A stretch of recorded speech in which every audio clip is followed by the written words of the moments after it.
ibadah pagi hari ini, siang ini, mari kita menyiapkan hati kita untuk memuji dan menyembah Tuhan. Amin.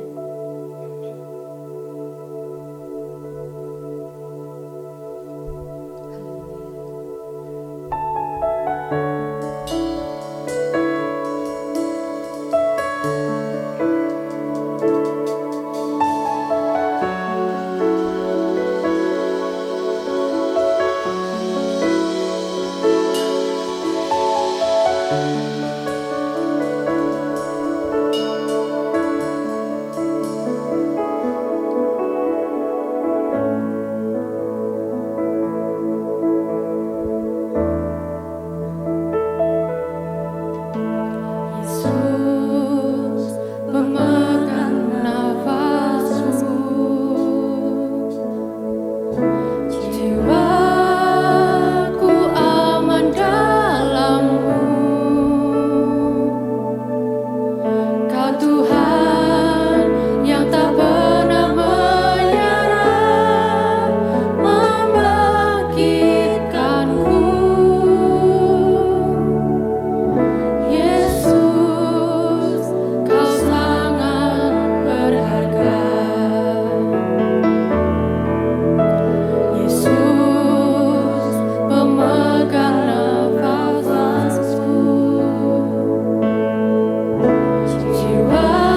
Tuhan Engkau akan mencurahkan Roh-Mu atas setiap kami di tempat ini. Amin. Kami menanti-nantikan Roh Kudus.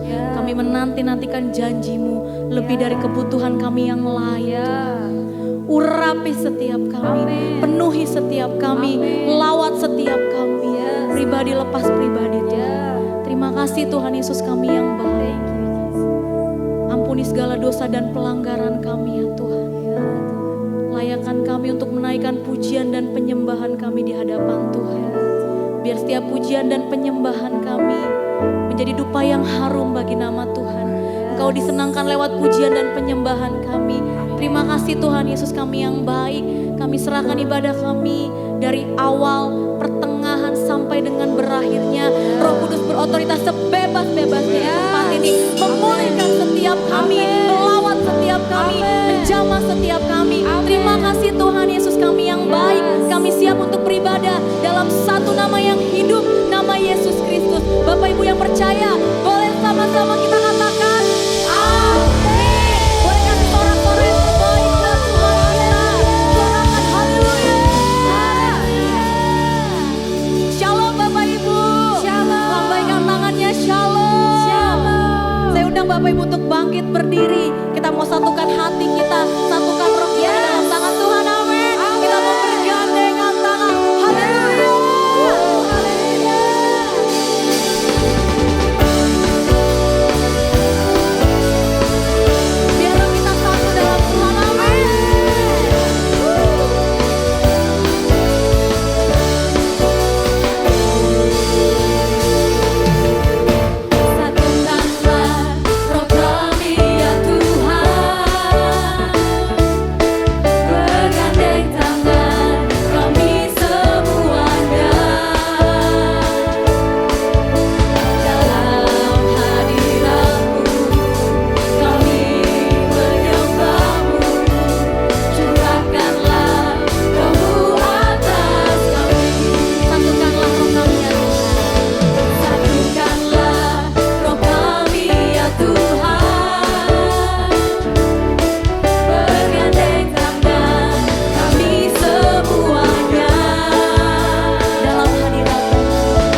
Terima kasih Tuhan Yesus kami yang baik.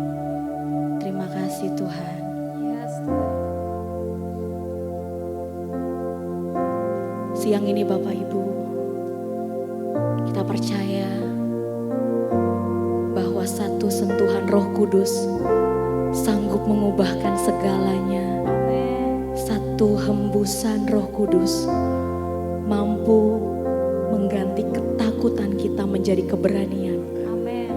Mengganti hati yang tawar menjadi penuh pengharapan. Amin. Mengganti hidup yang hampir padam Yes. menjadi menyala kembali. Amin. Murid-murid yang tadinya takut, bersembunyi, gentar, mereka berubah menjadi pribadi yang penuh kuasa setelah Roh Kudus memenuhi setiap mereka.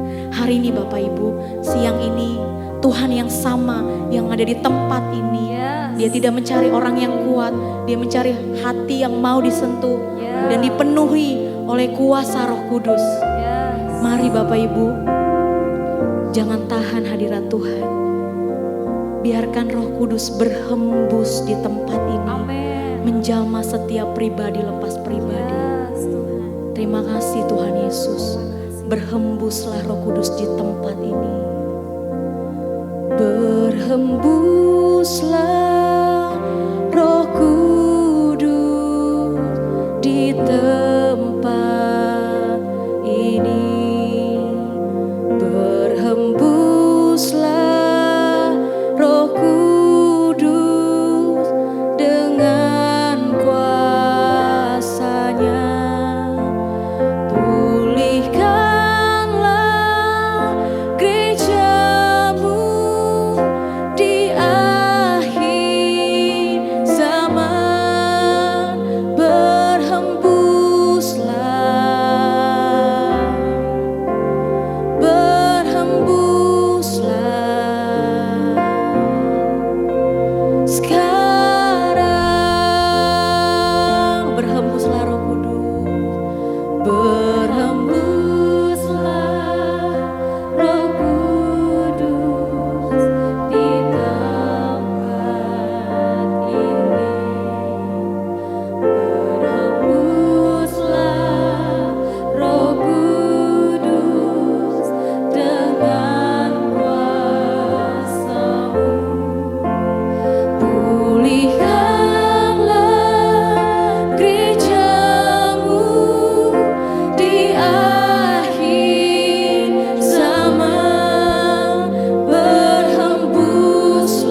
Satu hal yang kami tahu Tuhan, bahwa Engkau menjamah setiap kami. Dan satu sentuhan Roh Kudus mampu mengubahkan segalanya. Mengubahkan keadaan kami, lebih lagi mengubahkan hati kami ya Tuhan. Engkau menjamah setiap kami hari ini Tuhan. Tidak ada satu pribadi pun yang terlewat jamahan Roh Kudus di tempat ini. Engkau menjamah setiap kami Tuhan. Engkau menjamah pribadi lepas pribadi di tempat ini. Dan semuanya telah berubah Tuhan. Kami jadi pribadi yang baru. Yang Tuhan kasih damai melebihi apapun Tuhan. Terima kasih Engkau menjamah setiap kami di tempat ini Tuhan. Terima kasih Tuhan Yesus, kami yang baik. Engkau jamah kami Tuhan. Dia jamah segenap hidupku. Katakan dia beri damai. Dia beri damai di hatiku.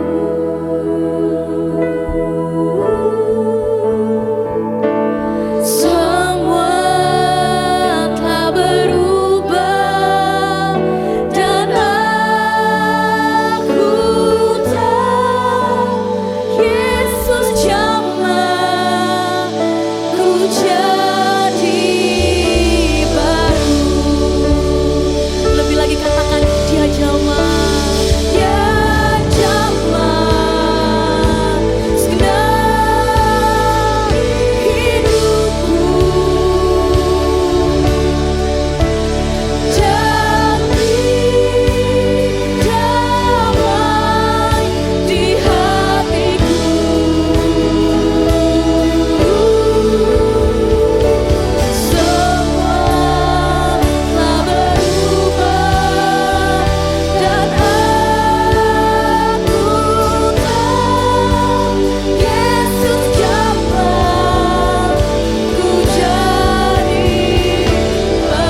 Rafael Sandi Wibawa akan berdoa untuk firman Tuhan.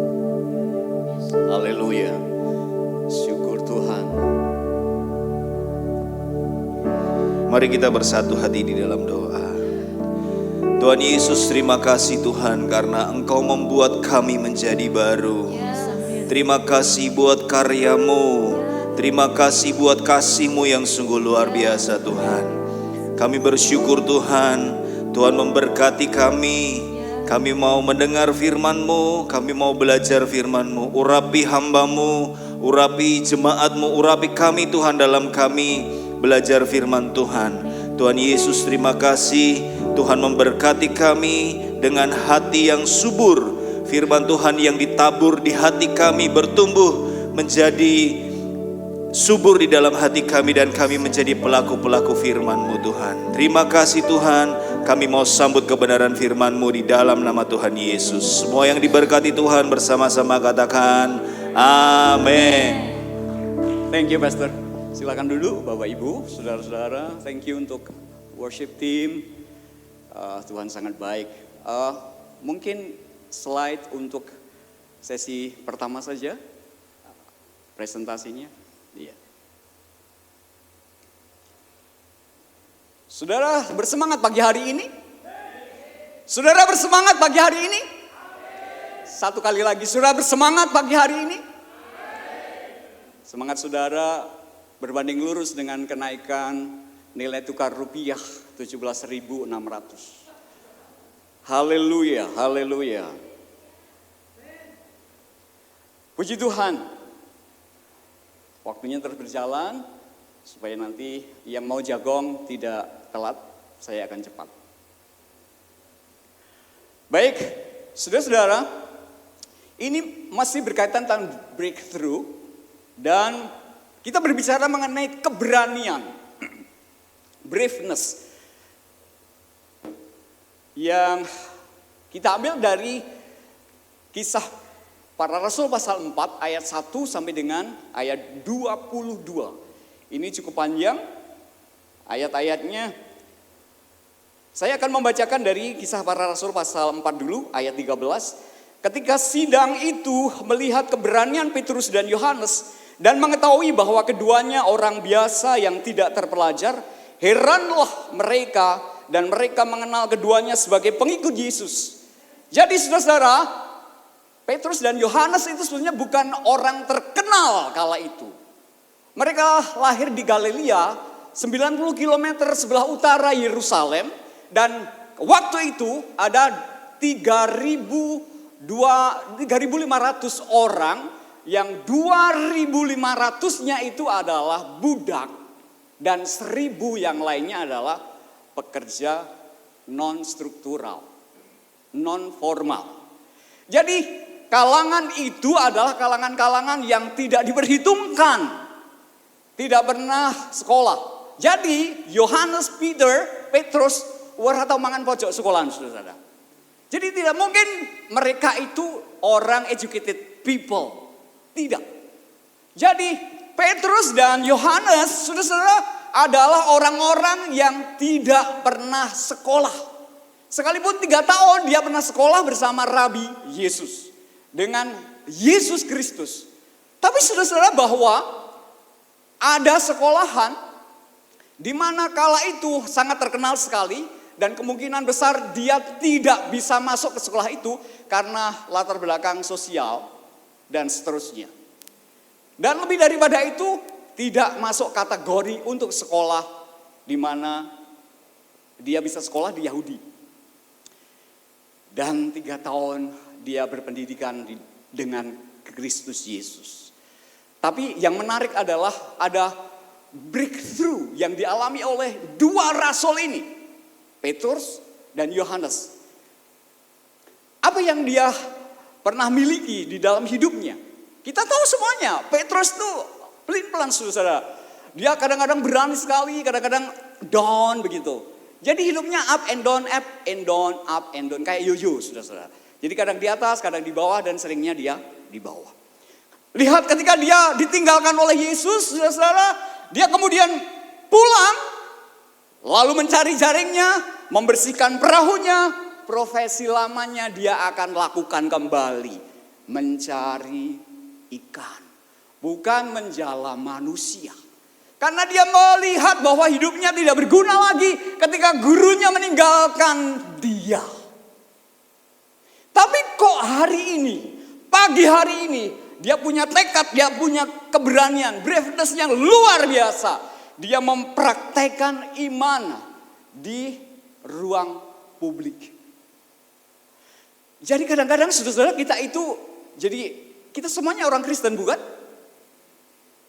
Siapa saudara-saudara yang hari ini percaya bahwa Tuhan akan menyelamatkan saudara-saudara ketika saudara-saudara dipanggil Tuhan?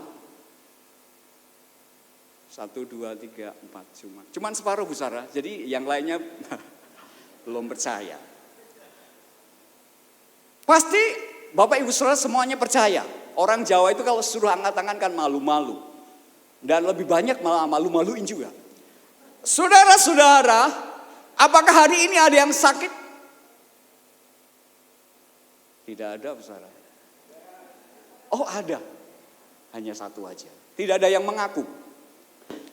Jadi pagi hari ini, saudara-saudara, kita datang di tempat ini, di ruangan ini, yang kita didinginkan dengan 6 alat pendingin. Lalu kita mendapatkan sense of divine-nya itu, vibe-nya itu banget gitu. Dan endingnya saudara, nanti bagaimana demonstrasi kuasa Allah itu akan kita alami. Tapi yang pertama adalah kita harus yakin, respon dulu. Firman itu kadang-kadang membuat orang bisa memberikan dampak yang positif. Dan tentu saja dampak yang kurang baik. Tuhan itu saudara-saudara, tidak mungkin dia berubah karena sikap manusia. Karena Tuhan itu kekal, dia itu tetap sama dulu, sekarang, dan selamanya. Apakah nyanyian kita itu fals, merdu, ataukah excellent, Tuhan tidak punya pengaruh dengan gaya kita beribadah. Tetapi yang merubah adalah kita meresponi firman itu. Kita meresponi panggilan itu. Kita meresponi Kristus itu. Ini berkaitan dengan penerimaan akan firman. Jadi ketika firman disampaikan, responnya tidak cocok, tidak match, maka tidak berharap bahwa tidak ada sesuatu yang akan berubah.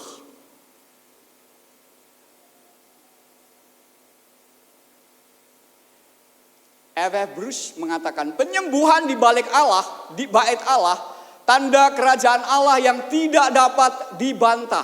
Sebagai down payment, tanda awal pemulihan kerajaan Allah. Kenapa beliau menuliskan ini dengan begitu yakin? Karena orang Yahudi, saudara-saudara, itu sangat menentang tentang adanya kesembuhan ilahi. Apalagi atas nama Yesus Tuhan, atas nama Kristus. Wow, itu sungguh menjadi sesuatu yang harusnya dieliminasi di dalam budaya mereka. Maka Bruce mengatakan penyembuhan di bait Allah adalah DP tentang pemulihan kerajaan Allah. Kerajaan Allah itu sudah ada saudara-saudara, tapi akan pemulihan itu terus diselenggarakan dan DP-nya sudah diberikan kepada kita. Ketika kita sakit, kita mengalami pemulihan. Tanda heran itu adalah wujud daripada kemurahan Allah yang hakiki, dan naturnya Allah adalah menolong, menyembuhkan, memulihkan. Satu lagi, bahwa keselamatan itu satu paket dengan kesembuhan. Jadi ini tidak bisa dipisah-pisahkan. Oh, keselamatan sendiri, oh kesembuhan sendiri. Saudara-saudara, dalam Yesaya pasal 53 ayat 4 dan 5. Tetapi sesungguhnya penyakit kita lah yang ditanggungnya, dan kesengsaraan kita yang dipikulnya. Padahal kita mengira dia kena telah dipikul dan ditindas Allah. Tetapi saudara-saudara, dia tertikam oleh karena pemberontakan kita, dia diremukkan oleh karena kejahatan kita, ganjaran yang mendatangkan bagi kita telah ditimpakan kepadanya, dan oleh bilur-bilurnya kita menjadi sembuh. Orang-orang Yahudi, saudara-saudara, kalau mereka dapat kusta, itu ada double kesalahan. Satu, Allah tidak berkenan kepada orang itu. Yang kedua, dia harus menanggung kesalahan itu seumur hidup dia sampai dia dipulihkan. Dan kemudian masyarakat akan menerima eksistensi dia seorang manusia sebagaimana diciptakan Allah yang sama dengan teman-temannya. Jadi kalau orang itu kusta, kala itu saudara, ini merupakan kutukan. Jadi ditolak oleh Allah. Otomatis mereka tidak selamat. Nah ini satu paket. Ini terjadi dalam perjanjian lama. Yesaya 53 ayat 4 dan 5 itu menunjukkan bukti bahwa paket ini tidak bisa dipisah-pisahkan. Maka orang selamat itu pasti. Tetapi bagaimana orang mau sembuh? Kadang-kadang kita bertanya dulu, apa iya ya? Apa bener ya? Apa betul ya? Tapi ini adalah natur manusia, seperti itu gayanya. Saudara-saudara, Mazmur 103 ayat 1 sampai 3, pujilah Tuhan, hai jiwaku pujilah namanya. Pujilah Tuhan hai jiwaku dan janganlah lupakan segala kebaikannya. Dan ayat 3, dia mengampuni segala kesalahanmu yang menyembuhkan segala penyakitmu. Jadi di dalam perjanjian lama, and New Testament itu masih ada korelasinya dan itu tidak bisa dipedot-pedot. Masih utuh, masih punya kelengkapan.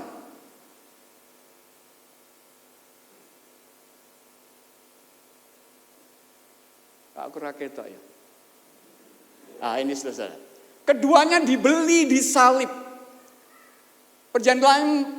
Perjanjian lama, penyakit dan dosa terhubung. Jadi ketika Kejadian 3 ayat 16 itu orang-orang yang melupakan Allah. Lalu Musa mengatakan kepada mereka, lihatlah Allah kita, Allah yang esa, dia Allah Tuhan kita. Saudara-saudara, bagaimana perjanjian Allah mengenai pembentukan kasih karunia yang dia lakukan untuk kebutuhan manusia sesungguhnya, bukan kebutuhan Allah. Karena Allah ingin merangkul ulang, memulihkan, mengembalikan relasi itu secara utuh. Mengapa lebih mudah memahami keselamatan daripada kesembuhan? Bapak Ibu Saudara yang akan menjawabnya sendiri. Jadi keselamatan itu tidak butuh bukti eksternal. Sebab kita semuanya akan mengatakan, aku selamat. Percaya Yesus selamat. Yesus pokoknya selamat. Tapi ketika kita sedang sakit, apalagi sakitnya itu sedikit agak parah, kadang-kadang kita bertanya berulang-ulang, mengevaluasi dan membuat resume yang lain. Mungkin ini salah aku, mungkin ini dosaku, mungkin aku tidak berkenan kepada Tuhan, mungkin aku menyalahi tetek bengek. Saudara-saudara, manusia menerima sakit sebagai sesuatu yang normal. Ini adalah pola pikir manusia dunia yang terus mengedepankan tentang logikanya bahwa manusia itu tidak akan sembuh, tidak akan mengalami kesembuhan. Sakit itu sandangannya wong urip. Itu orang Jawa. Tapi saudara-saudara, bahwa Allah yang memiliki natur pemulih, penyembuh, itu tidak akan melupakan semua manusia yang percaya kepadanya dan kemudian mendapatkan apa yang menjadi harapannya. Rasa berdosa jelas alamatnya. Rasa sakit tidak jelas alamatnya. Jadi ketika manusia berdosa, saudara-saudara, itu selalu dialamatkan kepada sosok pencipta yang membuat degradasi warna tomat, yaitu Allah pencipta. Jadi kalau salah, wah aku salah aku. Saya sering mengantar orang sakit, bukan orang gereja. Saya sering dimintai tetangga untuk mengantar orang sakit. Apakah dia Katolik, apakah dia bukan Kristen. Jadi ketika saya boncengin dia untuk mengantarkan ke rumah sakit, oh Gusti Allah, Tuhan, nyuwun pangapunten dosa-dosa kula. Saudara-saudara, kalau orang sakit itu selalu begitu. Minta ampun, minta ampun, minta ampun. Tetapi kalau sembuh, kadang-kadang minta ampunnya itu sudah dilupakan. Dan ini sebenarnya tawaran bagi mereka untuk menerima Yesus. Mau enggak didoakan? Mau enggak pengen sembuh? Orang sakit itu mau sekali, saudara-saudara. Tidak melihat apa merek kita yang menjadi pendoa. Aku Kristen loh. Mboten napa-napa. Mboten napa-napa. Asal kula mari. Tidak apa-apa, asal saya sembuh. Saudara-saudara, ini adalah pintu di mana orang bisa menerima Kristus melalui tanda-tanda heran, tanda-tanda kesembuhan. Ingat bahwa Petrus dan Yohanes itu di dalam pasal 3 menjadi jembatan bagi pekabaran kerajaan Tuhan. Gereja mula-mula dibangun oleh rasul itu. Awalnya 3.000 orang menerima, dan orang yang sakit lumpuh 40 years, 40 tahun itu sama dengan usia dia, karena dia sakit sejak dia dilahirkan. Tidak bisa apa-apa, tidak bisa berjalan. Jadi kita lahir tidak bisa berjalan itu paling normalnya 1 tahun, 1,5 tahun. Ini 40 tahun tidak bisa jalan, saudara-saudara.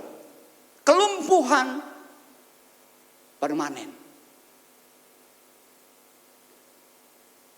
Akhirnya dari peristiwa itu, Petrus dan Yohanes kemudian dia empowering by Holy Spirit. Itu diberdayakan oleh kuasa Roh Kudus, saudara.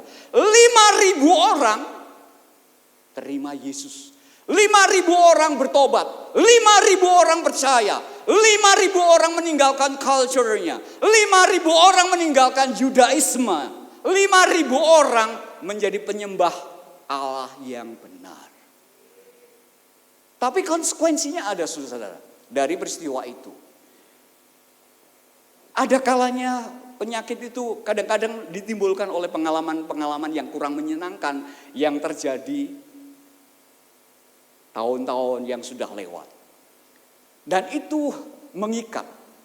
Dan itu membuat seseorang menjadi tidak leluasa. Dan itu menjadi seperti barrier untuk menerima pemulihan, untuk menerima kesembuhan, untuk menerima keajaiban dari Tuhan. Dan barrier ini harus dilepaskan, harus diangkat, harus dibuang. Halangan, rintangan itu harus disingkirkan. Traumatis itu sangat menyedihkan sekali. Itu bisa dibawa seumur hidup, saudara. Karena itu kadang-kadang selalu membayangi, menghantui, dan membuat orang takut. Takut berhasil, takut sembuh, dan seterusnya. Yang kedua, Petrus dan Yohanes ini berani memberikan kesaksian tentang nama Yesus sebagai satu-satunya yang menyelamatkannya.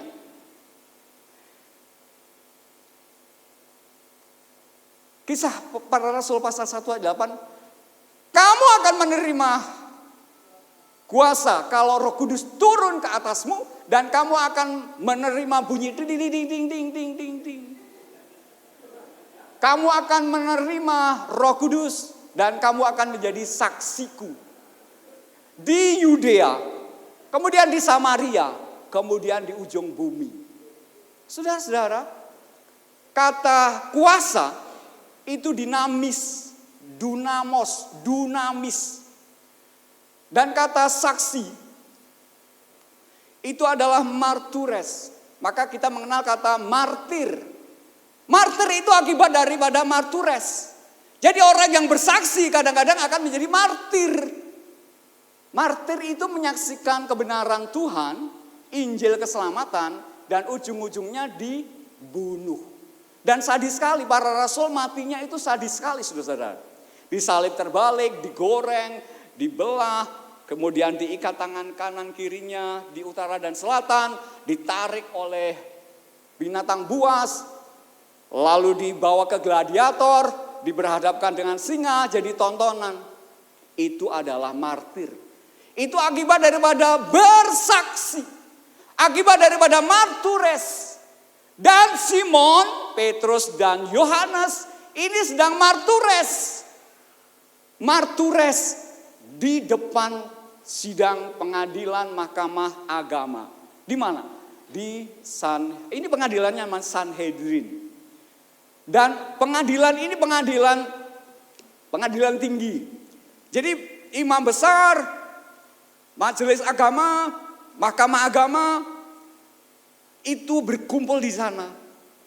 Jadi mereka itu terganggu kalau Petrus dan Yohanes ini menyebut, memberitakan, mewartakan Yesus yang disalib kemarin itu bangkit dan naik ke surga. Masalahnya itu, saudara-saudara. Jadi ada penawaran.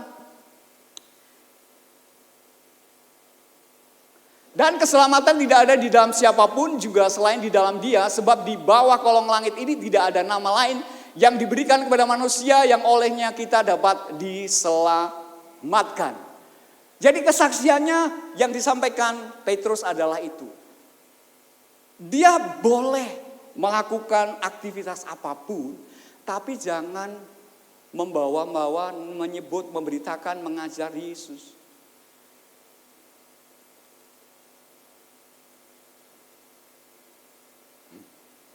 Howard mengatakan bahwa Kisah Para Rasul 4:12 adalah salah satu pernyataan kristologis paling tegas di dalam Perjanjian Baru. Kenapa?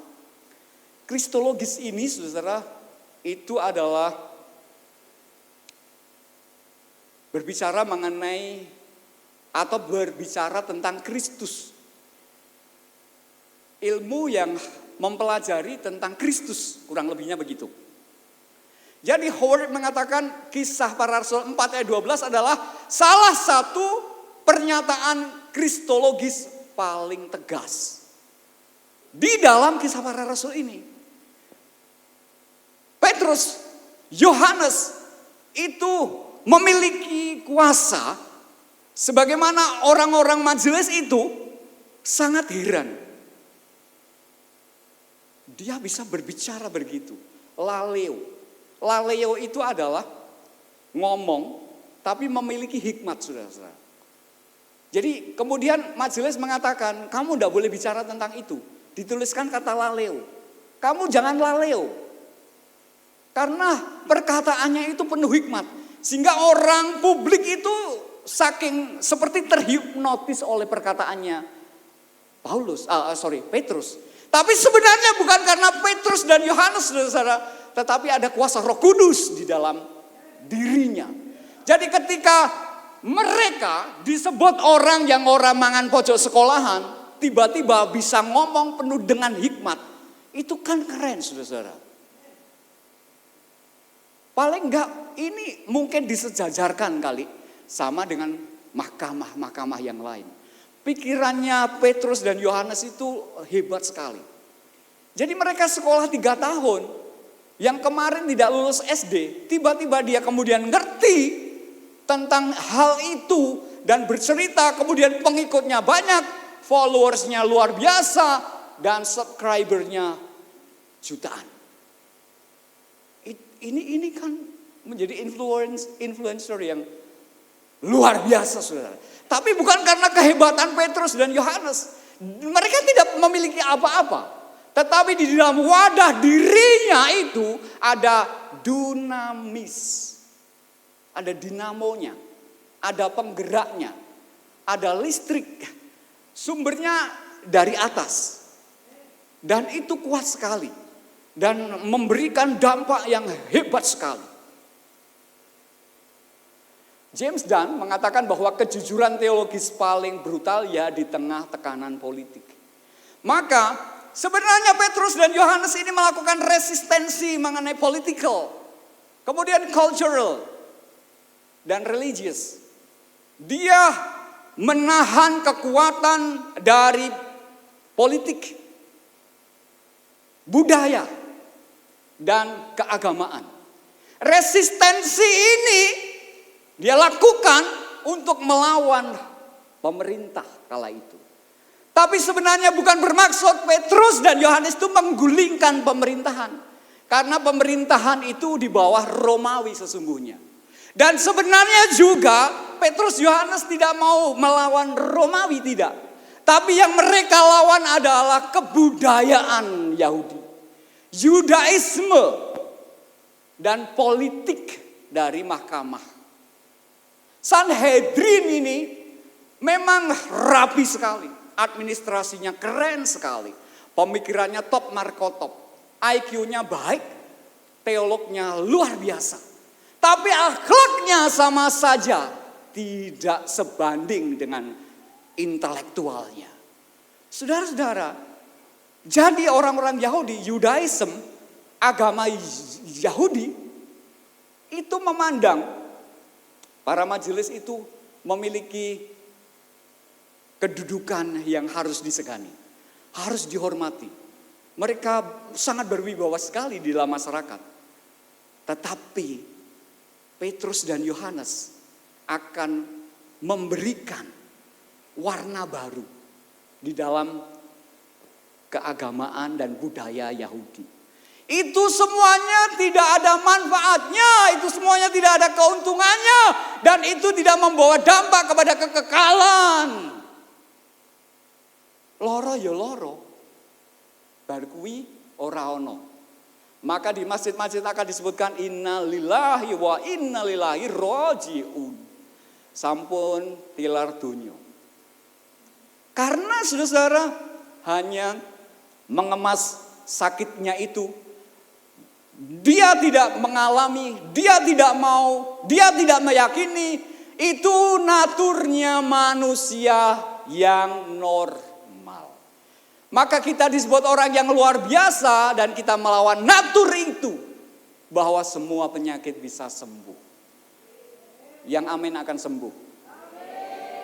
Yang tidak amin juga sembuh. Saudara-saudara, ada Matius 10 ayat 32, 33. Setiap orang yang mengakui aku di depan manusia, aku juga akan mengakuinya di depan Bapakku yang di surga. Tetapi barang siapa menyangkal aku di depan manusia, aku juga akan menyangkalnya di depan Bapakku yang di surga. Suatu ketika saya makan di angkringan, saudara-saudara. Di angkringan makan nasi kucing ya. Saya kan berdoa, sekalipun hanya dua bungkus. 2 bungkus saja. Saya berdoa begitu. Nah sebelah saya orang Madura. Aduh Pak, sampean mau makan 2 bungkus nasi kucing kok pakai tidur segala macem Pak. Saya bilang, saya Kristen, saya harus berdoa dulu sebelum makan. Dia ketawa saudara, karena sepertinya aneh. Tetapi dia itu mentertawakan karena sedang melecehkan keyakinan saya. Ada Pak, kenapa mau makan nasi 2 bungkus saja harus pakai tidur segala macam. Saudara-saudara, mungkin iman kita kadang dilecehkan secara verbal. Secara verbal. Kita kan enak di Indonesia, tahu saudara-saudara. Masih aman. Mau baptis tinggal baptis. Tidak peduli tentang apapun juga. Tapi di tempat-tempat yang kritis iman, itu mempertahankannya dengan nyawa. Tapi kenapa kita itu kadang seleluasanya ini, toh setiap minggu kadang hadirnya 3 kali saja. Nyon ngapunten, nyon sewu, yang hadir 3 kali. Tapi semuanya hadir 4 kali dalam seminggu. Bahkan ada yang hadir sesi 1, sesi 2, luar biasa. Yaitu pemusik dan WL.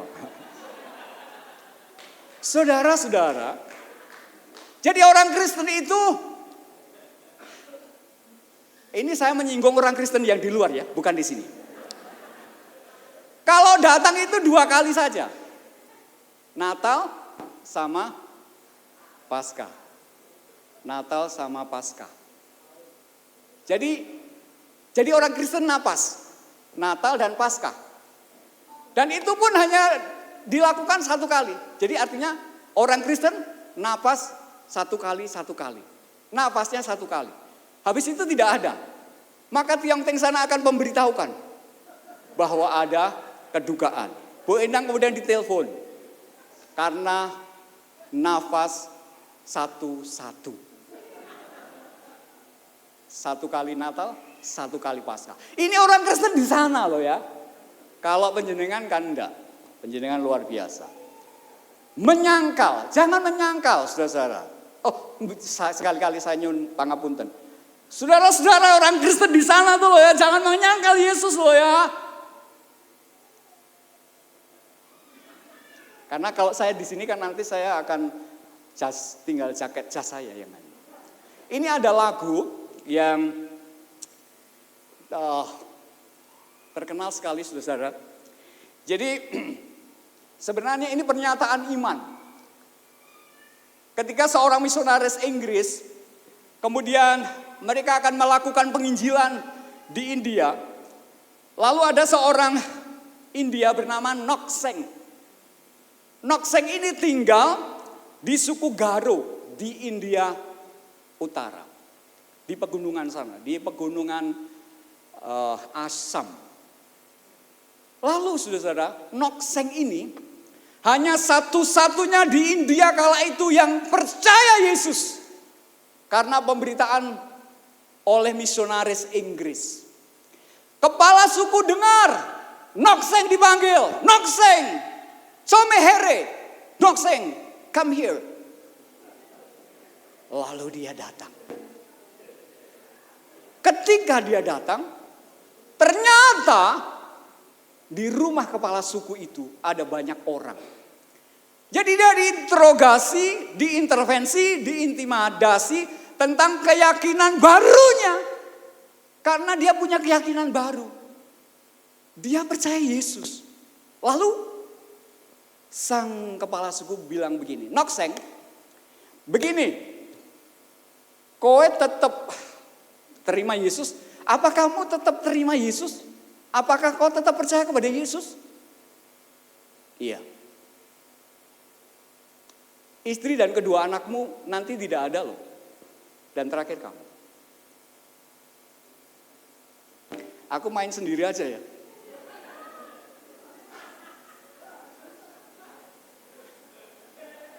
Enggak jadi.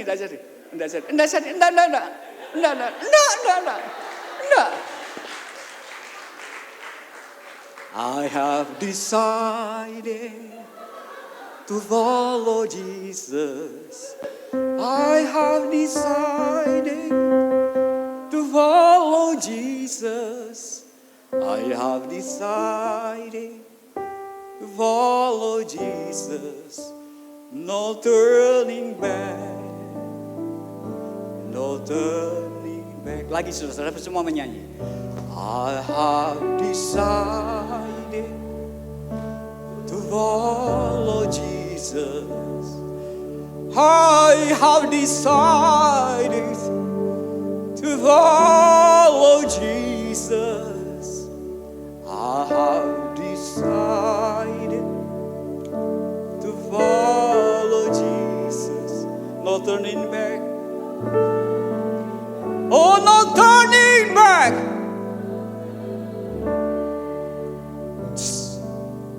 Bojone mati, saudara-saudara. Apakah Nokseng nangis? No. Kepala suku bilang, hei, istrimu sudah mati loh. Tidak apa-apa, tegar. Aku punya Yesus. Aku tidak akan mengalihkan kepalaku ke belakang. Lihat anakmu. Sebentar lagi menyusul mamahnya. Tidak apa-apa. Dia mengatakan, do not go with me, still I follow. Kemudian dia bilang, do not go with me. Oh, do not go with me.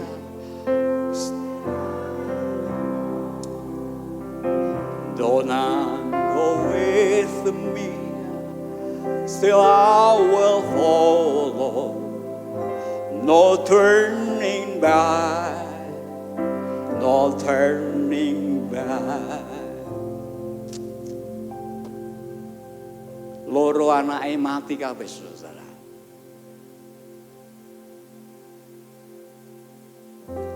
tidak perlu menunggu 2 hari, 1 minggu. Hari itu juga dia kehilangan istrinya. Dia kehilangan 2 putranya. Karena mempertaruhkan nama Yesus, saudara. Karena mempertaruhkan nama Yesus.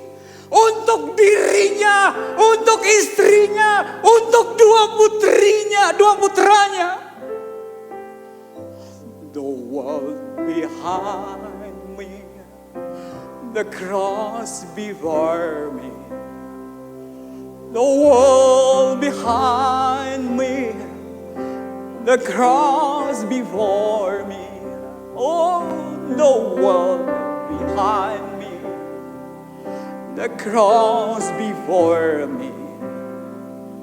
No turning back, no turning back. Saudara-saudara, Nokseng itu sebenarnya tidak nyanyi kala itu.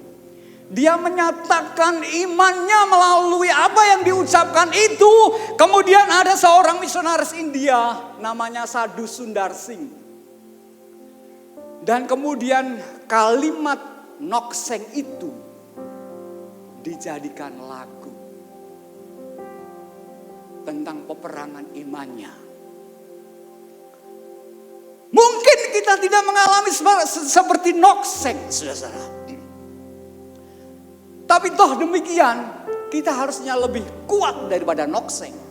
Karena kebebasan di Indonesia ini, kita dijamin sebegitu rupa. Kita boleh terlambat ibadah. Jam 6 kita boleh datang jam 6.30. Dan tidak ditegur oleh gembala sidang. Atau kapten ibadah. Ini karena keleluasaannya, saudara-saudara. Tapi ada tempat-tempat di mana orang harus ngantri masuk ruang ibadah, ketemu Yesus, menyanyi, menyembah. Oh, begitu mengherankan sekali, mengagungkan nama Yesus, ingin memuliakan Dia karena ada penebusan, ada keselamatan, ada breakthrough. Sebab Roh Kudus memenuhi hidupnya.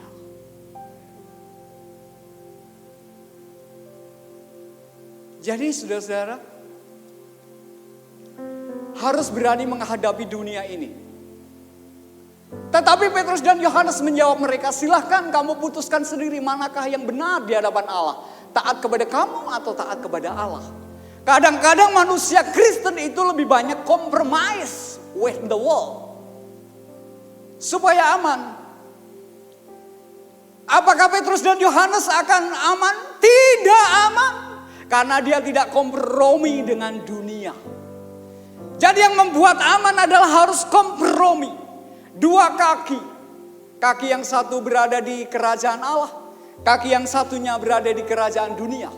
Tetapi itu tidak diharapkan oleh Allah. Karena tidak akan menjadi perkenanan Tuhan. Petrus dan Yohanes akan menjadi prototipe buat iman kita, saudara-saudara. Tantangan-tantangan ini akan terus menghampiri kita. Maka jawab Petrus yang penuh dengan Roh Kudus. Jawab Petrus yang penuh dengan Roh Kudus. Saya pemimpin umat dan tua-tua. Jadi penuh dengan Roh Kudus. Itu ditulis dengan kata pleistes pneumatos. Jadi sebenarnya yang memberdayakan, yang membuat Petrus dan Yohanes itu sebenarnya yang ada di dalam dirinya, yaitu pneumatos, pleistes pneumatos. Dia kemudian menjadi dunamis, memiliki dinamo, dan itu keaktifan Roh Kudus, dan Roh Kudus sedang diaktifkan oleh Petrus. Roh Kudus, aku mau mengaktifkan ya. Oh ya, silahkan Petrus, silahkan Yohanes. Apakah kita mau mengaktifkan Roh Kudus di dalam diri kita, saudara-saudara? Ataukah bangun pagi kita mengaktifkan yang lain? Roh Kudus, number 2 ya, ini mau ngehidupin yang lain. Apakah Roh Kudus marah? Tidak juga. Tapi lebih baik mengaktifkannya to be number 1. Numero 1. Nomor 1. Diaktifkan, klik. Sinyalnya kemudian nyambung. Dan yang terakhir saudara-saudara, ada tantangan. Tantangan yang dihadapi bukan dihindari. Ada banyak orang dalam pernikahannya selalu punya masalah. Awal-awalnya baik-baik saja. Saudara-saudara, jadi anak-anak muda. Oh, tidak ada anak muda. Semuanya sudah menikah. Semuanya sudah menikah? Oh. Kalau di sana anak-anak muda itu kuat sekali, wah gitu. Coba anak-anak muda, anak-anak muda.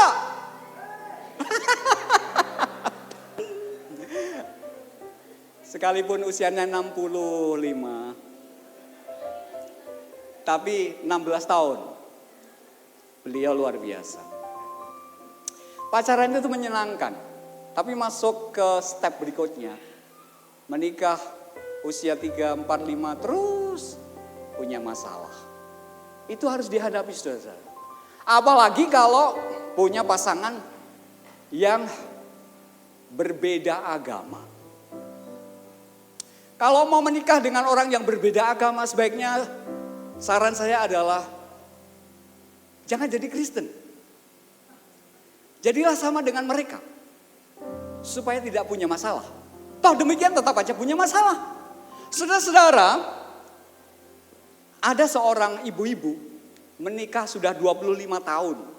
Selalu rewel dengan suaminya. Lalu dia itu pergi ke seorang guru. Dikasih tahu temannya, dia ada guru bijak di sana. Di hutan sana. Lalu dia ke hutan, dia masuk hutan, dia cerita, "Guru, 25 tahun saya menikah. Suami saya itu orangnya begini-begini, saya tidak tahan guru. Oh, saya ingin berhenti dari dia, saya ingin cerai guru." Ini bukan orang Kristen, saudara. Apa yang harus aku lakukan guru? Oh, gampang. Ibu, masuklah hutan, carilah harimau. Kemudian ambillah 3 helai kumis harimau. Bawalah ke sini ya. Dia sangat senang sekali, tapi itu challenge buat dia. Yang penting suamiku berubah. Lalu kemudian ketika akan mendapatkan harimau itu, ini tahun kedua dari pencarian harimau. Dia bawa sepotong daging. Lalu dia dekatin. Harimau, bolehkah aku mengambil 3 lembar kumismu? Ya cepat, kata harimau. Lalu dia ambil. Dia terima kasih, kemudian pergi ke guru dengan senang sekali. Dia bilang, "Ini guru, aku sudah mendapatkan 3 helai kumis dari harimau." Betulkah? Iya guru. Enggak bohong ya? Enggak guru. Kalau bohong dikurangi nilainya loh. Main 5. Enggak guru. Lalu guru ini mengambil, oh iya benar. Ini adalah kumis harimau. Tapi kemudian guru ini melemparkan kumis harimau itu di perapiannya. Wush. Wah, si ibu marah, saudara. Wah, guru kenapa itu? Mama, 25.000 kata keluar dari mulutnya. Lalu guru yang bijak ini bilang gini. Lah bubu, kowe kuwi lho, kamu itu loh. Harimau seganas itu bisa kamu taklukkan. Bojomu sing galake lebih dari harimau, kok ora iso mbok taklukkan ki piye to, bubu? Saudara-saudara, perlu Roh Kudus. Jadi tidak menyerah kepada keadaan. Saya menikah itu lucu, saudara-saudara. Ketawa ya. Istri saya, bojoku yang lagi, bojoku. Orang ya, puji Tuhan. Jadi saya ngantar dia belanja ke toko, supermarket, ke pasar. Saya gandeng kan gitu. Oh enggak, malu saudara. Enggak usah. Kemudian kalau pagi, saya belai rambutnya, saya bilang, I love you dek, I love you. Apa sih gitu. Malu saudara, malu sekali. Dek, enggak, kowe ini bojoku loh, kowe bukan Bu RT loh. Apa mas? Anak saya ada, saya pertonton kepada anak saya cium pipinya, oh dia tambah malu sekali. Saudara-saudara, saya sekolah, baru kira-kira semester kemarin, kan saya selalu pamitan juga. Nah, yang terakhir kemarin, 2 kali dia bilang, Dek aku pamit dulu ya, aku berangkat dulu ya. Ya mas, hati-hati. Mas, Saudara-saudara, loh aku bilang, pakai makan obat apa dek? Kamu minum obat apa? Kok berubah? Ini lucu kan saudara-saudara? Lucu. Jadi saya 25 tahun ini, perkawinan saya Perak, Maret kemarin. Dan saya selalu honeymoon. Jadi honeymoon itu for me is everlasting. Akan selalu. Tapi uniknya tadi, digandeng. Kalau dia periksa kontrol kesehatan, dia aku antar aja. Aku yang antar, aku bojomu. Enggak, aku bisa mas, enggak usah diantar. Ya wis. Jadi harus bertahan saudara-saudara. Dalam 2 Samuel 23 ayat 8 dan seterusnya. Itu adalah ada triwiranya Daud. 3 pati, panglima tingginya Daud. Isibaal. Sama Eleazar dan Sama. 3-tiganya hebat saudara-saudara. Dia perwira tinggi di kerajaannya Daud. Isibaal ini, dia punya tombak. Dia bisa membunuh 800 prajurit Filistin. 800 tentara Filistin bisa terbunuh melalui sebuah tombaknya Isibaal. Lalu Eleazar ini saudara, dia sampai kemudian punya semacam magic power, kekuatan magisnya luar biasa. Tapi itu dari Allah. Dia bertahan saja melawan orang Filistin itu. Bertahan. Sampai kedua tangannya itu seperti melekat di tubuhnya. Bertahan. Yang perwira ketiga adalah Sama. Itu anak Age. Anaknya Mbak Egi. Lalu dia mempertahankan kebun kacang merah itu. Karena Filistin itu jahat. Itu bangsa besar yang selalu menjarah. Tapi Sama itu membela. Dia mempertahankan. Loh, perwira tinggi loh saudara-saudara. Sampai dia bertugas membela kebun kacang merah. Apa ndak? Daud itu apa ya, ndak kurang gaya apa piye ya? Job desk-nya apa sih perwira tinggi itu? Kok diperintahkan untuk menjaga kebun kacang merah. Tetapi mereka hebat. Pagi hari ini saudara, bukan kehebatan kita. Bukan. Tetapi ada oknum pribadi yang datang di tengah-tengah kita. Dan kita harus empowering by Holy Spirit. Kita itu harus diberdayakan. Karena pemberdayaan ini sifatnya kekal. Dan itu harus diwartakan. Jadi pemenuhan Roh Kudus itu punya visi. Visinya adalah penginjilan. Misinya adalah evangelisasi. Tidak lain dan tidak bukan. Kenapa Petrus dan Yohanes evangelisasi sampai masuk ke ranah politik? Sekalipun dia tidak sekolah politik. Sekalipun 2 orang ini tidak mengenal apa itu politik. Tapi mereka dikagumi oleh Mahkamah Agama. Wah, hebat sekali. Dia berbicara atas nama siapa? Saudara-saudara, suatu ketika mungkin saudara akan ada yang mengatakan, dia berbicara atas nama siapa? Mari kita tangkap ini semua, saudara. Mari kita akan terima. Mari kita akan lihat lawatan untuk gereja sedang jemaat Allah Filipi melalui saudara-saudara semuanya. Dan kegerakan itu seperti mimpinya gembala sidang. 5.000 penyembah di dalam roh dan kebenaran akan bludak. Dan orang akan dilawat Tuhan secara luar biasa. Haleluya. Haleluya. Mari kita akan berdiri, saudara-saudara.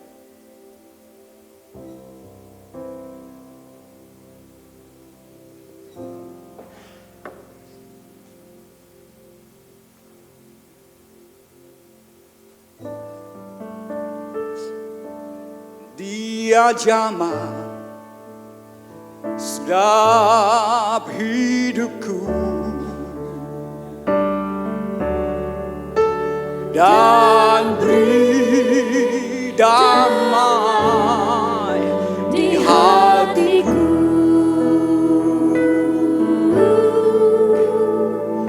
Semua telah berubah dan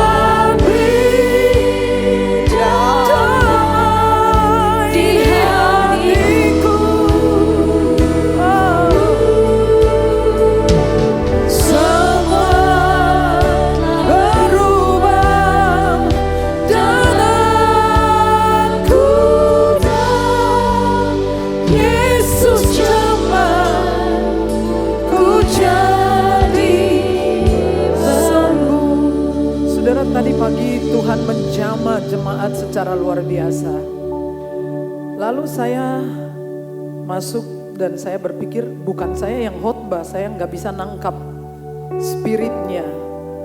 Tetapi kemudian Tuhan berkata kepada saya, dia mengerjakannya lagi hari ini, jam ini.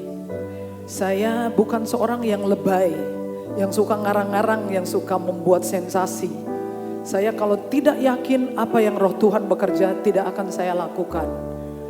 Tadi pagi saya masuk keadaan biasa, saya duduk di situ dan Tuhan katakan, lihat aku akan menjamah orang-orangku. Dan saya tahu saudara, kalau saudara tidak yakin tidak apa-apa. Tapi saya ingat satu peristiwa ketika kita doa kesembuhan dan saya bilangin, siapa yang maju di depan sini? Tuhan jawab doanya. 7 tahun tidak pernah tidur itu orang. Lalu dia maju ke depan dan dia bilang, Tuhan aku mau tidur. Pulang ke rumah tidur. Tidur di mobil, tidur di mana, duduk tidur. Tuhan mengerjakannya. Dan sekali lagi kalau saya tidak yakin Tuhan yang menaruh di hati saya. Enggak ngomong saya. Karena saya enggak suka lebay, enggak suka membuat sensasi ya. Tapi baru saya duduk tadi di situ Tuhan katakan, aku mengerjakannya lagi. Saya tidak mengatakan sesuatu yang spesial ya, sesuatu yang luar biasa. Pada waktu kita doa kesembuhan saya lupa harinya. Lalu saya sedang duduk di situ dan ada orang berbicara kepada saya. Kalau saya tidak mau terlalu berani mengatakan roh Tuhan, tapi kayak ada orang bilang gini, seseorang ada masalah dengan tulang belikatnya di sini. Tapi saya diam saja. Lalu waktu saya pergi ke pojok, saya mendoakan seorang ibu muda yang katanya saya waktu pagi hari itu saya bertemu dengan dia di rumah sakit. Dan saya langsung tiba-tiba mengatakan, aku mau tanya tulang belikat itu yang mana? Tidak ada yang tahu, saya juga nggak tahu tulang belikat. Terus saya bilangin, seseorang ambil HP terus browsing. Tulang belikat itu ternyata di bagian di mana saudari kita itu sakit. Dan dia katakan, sejak saya masuk dan saya duduk, saya sudah merasa sembuh. Jadi sebetulnya Tuhan hanya konfirmasi tentang tulang belikat. If you believe, you will see it. Kalau engkau percaya, engkau akan melihat. Sekarang saya mau manggil siapapun maju di depan, saya akan mengurapi saudara. Karena Tuhan ada di sini. He touched me. Oh, he touched me. Maju dengan cepat, saya akan urapi secara random. And all the joy that floods my soul. Oh, something happened, and now I know He touched me and made me whole. He touched me. He touched me. Tuhan, Kau yang mengurapi umat-Mu Tuhan. Kau mengurapi umat-Mu Tuhan. And all my soul that flood.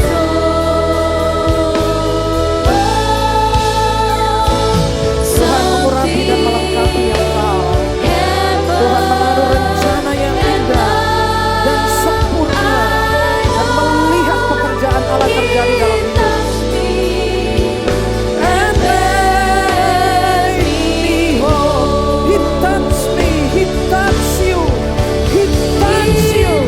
Dalam nama Yesus, dalam nama Yesus, dalam nama Yesus, dalam nama Yesus Tuhan. And all the joy that floods my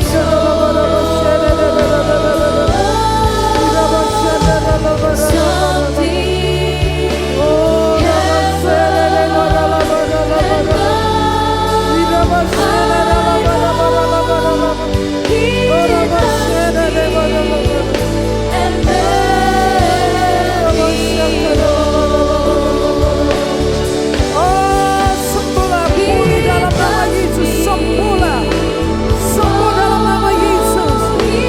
Jadilah sembuh, jadilah pulih. Engkau berhak untuk sehat, engkau berhak untuk sehat. Yesus membayar kesehatanmu. Dalam nama Yesus, dalam nama Yesus, dalam nama Yesus. Tuhan memulihkan engkau. Tuhan menjawab kerinduanmu. Seluruh keluargamu dipulihkan oleh Tuhan. Dalam nama Yesus, dalam nama Yesus, dalam nama Tuhan Yesus.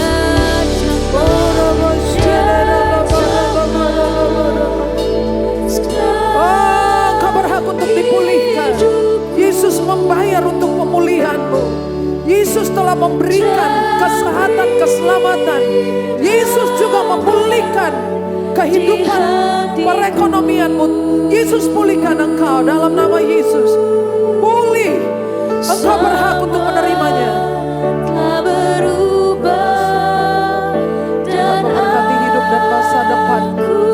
Tuhan memberkati hidup dan masa depanmu. Yesus jamah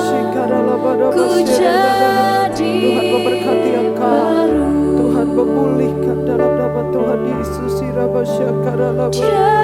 Tuhan memenuhi semua impian, semua kerinduan dan mimpi-mimpimu. Dalam nama Tuhan Yesus, dalam nama Yesus, dalam nama Yesus. Dalam nama Tuhan Yesus, Tuhan sempurnakan rencana-Mu dalam hidupnya. Dalam nama Tuhan Yesus, dalam nama Tuhan Yesus, dalam nama Tuhan Yesus, dalam nama Yesus. Tuhan kasih terobosan untukmu.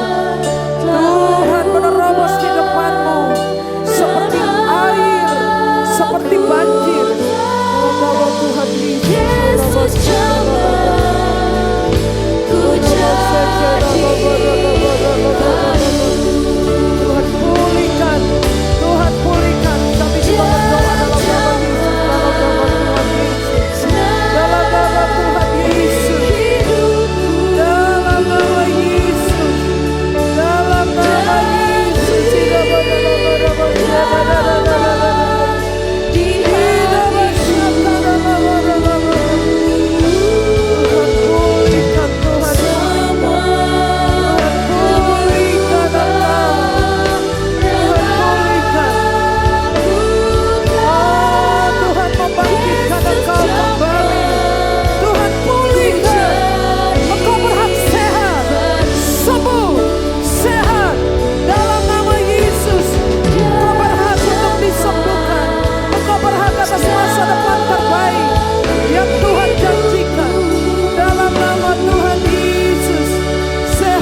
dan harapanmu. Ia yang memuaskan hasratmu dengan kebaikan. Tuhan tidak pernah terlambat. Tuhan tidak terburu-buru. Terjadi dalam nama Yesus. Yesus jamah ku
jadi pengagungan dari hari ini kekal sampai selama-lamanya.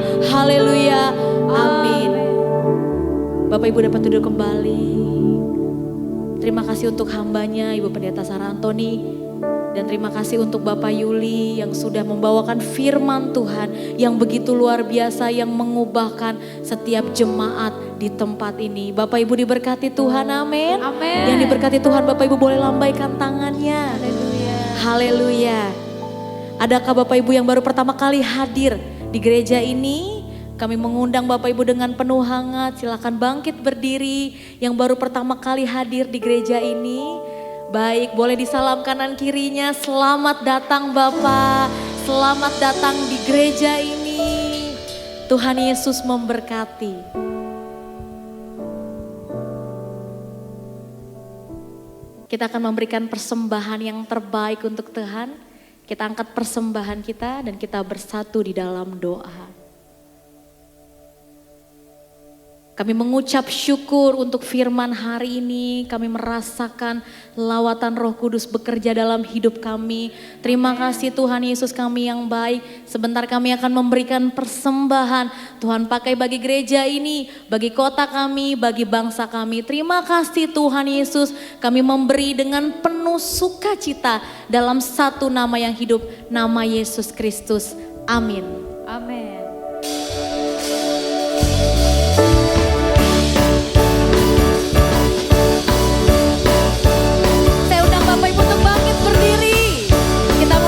Puji Tuhan, ada gerakan Roh Allah di sini.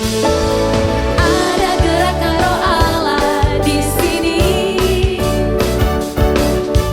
Ada gerakan Roh Allah di sini.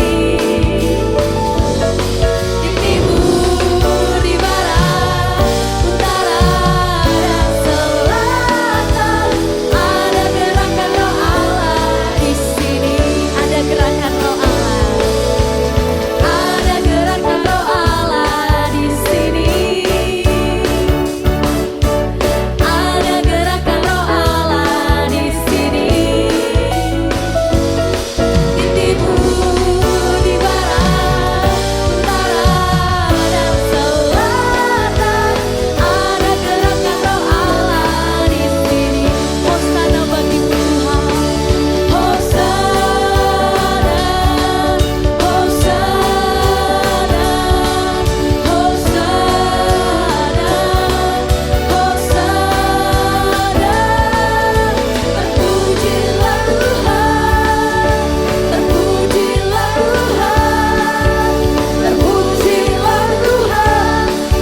bersatu hati di dalam doa. Terpujilah Engkau Tuhan Allah Bapa, Putra dan Roh Kudus yang kami kenal di dalam nama Tuhan Yesus Kristus, yang sungguh mengasihi kami, menganugerahkan kepada kami Allah Roh Kudus yang bekerja setiap hari di dalam diri kami Tuhan, untuk kami menjadi orang-orang yang senantiasa memuji, menyembah Tuhan. Dan sungguh kami sangat bersyukur ya Tuhan untuk karya-Mu di dalam setiap pribadi kami. Terima kasih Tuhan, terima kasih. Kami pada saat ini membawa ya Tuhan bangsa kami. Doa kami senantiasa kepada Engkau Tuhan. Pemulihan terjadi bagi bangsa kami. Pemulihan terjadi bagi pemerintahan bangsa kami yang sungguh-sungguh mengusahakan kesejahteraan bagi rakyat yang ada. Terima kasih Tuhan. Kami juga pada saat ini berdoa ya Tuhan untuk pada saat ini pemimpin bangsa kami, presiden, wakil presiden, para kabinet, lembaga tertinggi negara, juga pada saat lembaga-lembaga ya sampai yang ada di daerah-daerah ya Tuhan. Bapa, Engkau pakai mereka dengan hikmat, dengan kebijakan, dengan keputusan-keputusan yang sungguh-sungguh berpihak kepada rakyat. Rakyat semakin mengalami dan boleh merasakan akan kesejahteraan. Terima kasih Tuhan, terima kasih. Kami juga berdoa Tuhan untuk penginjilan-penginjilan yang ada di Indonesia, khususnya Tuhan, daerah-daerah yang pada saat ini sangat sulit dijangkau, pulau-pulau yang terkecil, bahkan suku-suku yang terasing ya Bapa. Tuhan, kami berdoa kepada Engkau untuk pada saat ini anak-anak-Mu yang sudah ada di sana, mereka harus mempertaruhkan hidup mereka dan keluarga. Tuhan, lawat mereka. Tuhan, kuatkan panggilan mereka. Amin. Tuhan, lindungi mereka ya Bapa. Kami percaya Tuhan, suara-suara mereka tidak akan pernah berhenti, karena Engkau sendiri Tuhan yang menyertai dan memakai mereka. Amin. Terima kasih Tuhan, terima kasih. Kami juga pada saat ini juga berdoa untuk Ibu Kepala Sidang, Ibu Sarah Antoni. Kami sangat bersyukur kepada Engkau. Melalui beliau ya Tuhan, kami boleh mengenal firman Allah. Melalui beliau Tuhan, kami boleh dikuatkan dan dipersiapkan ya Tuhan, menjadi abdi-abdi-Mu yang dikenan oleh Engkau. Kami menjadi orang-orang yang dewasa penuh di dalam Tuhan. Terima kasih Tuhan, terima kasih. Dan kami juga pada saat itu juga berdoa di dalam pelayanannya, di dalam rumah tangganya, dan di dalam juga keluarganya. Engkau hadir ya Bapa, untuk senantiasa menyatakan kuat kuasa dan kasih Tuhan. Terima kasih Tuhan, terima kasih Bapa. Kami juga pada saat ini berdoa untuk pada saat ini Tuhan 5.000 penyembah Tuhan. Engkau Bapa akan menggenapinya di dalam nama Yesus Kristus. Dan Tuhan, siapkan kami untuk penuaian jiwa di hari-hari mendatang ya Tuhan. Terima kasih Bapa, terima kasih.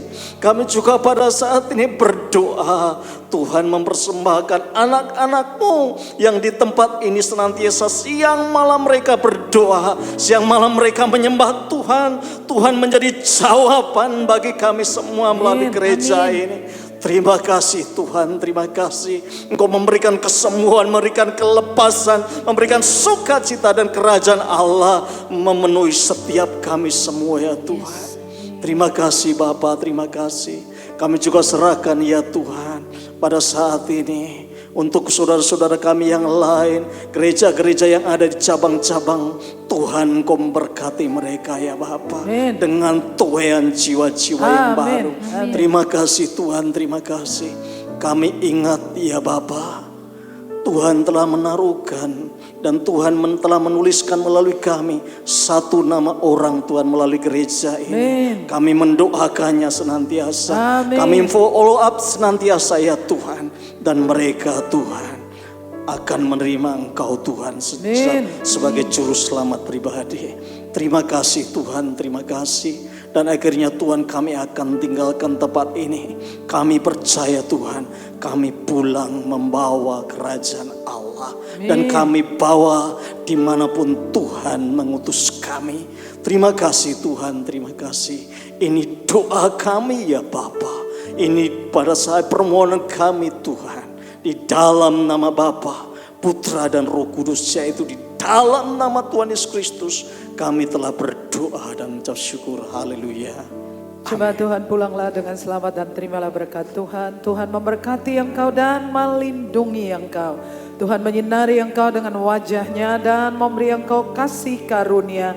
Tuhan menghadapkan wajahnya kepadamu dan memberi engkau damai sejahtera. Semua yang diberkati mengatakan amin.